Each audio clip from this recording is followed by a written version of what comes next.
Obviously, they did their own review years ago, but I think that a new county attorney should be looking at this case. Well, today marks 10 years since Minneapolis police shot and killed Jamar Clark. The 24-year-old's death sparking outrage and protests that many believe marked a turning point in the fight for police accountability. And as Courtney Godfrey reports, his family continues to fight for justice a decade later.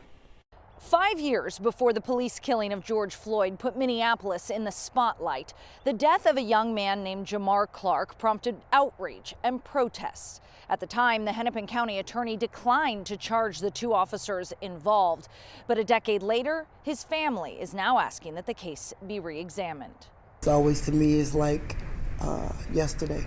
Irma Burns says the pain of losing her son hasn't subsided 10 years after he was shot and killed by a pair of Minneapolis police officers. He just was, the type of person that wanted to, to live and to help.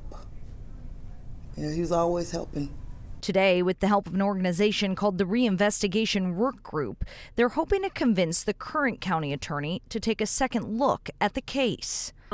Obviously, they did their own review years ago, but I think that a new county attorney should be looking at this case, and I think that they should be forwarding it to the Attorney General's office for potential criminal charges. Emma Peterson has combed through the case file and even re-interviewed key witnesses and says there's many inconsistencies, disputing the police narrative that Clark tried to grab one of the officers' guns. All of it shows that the officer's narrative that Jamar Clark was reaching for Officer Riggenberg's gun is just not supported by the evidence, and we find that incredibly concerning. And while they continue to fight for criminal charges, they say they can at least find comfort in the many changes that have come since his death. And so I think that Jamar's case was really a catalyst for the Black Lives Matter movement in Minneapolis.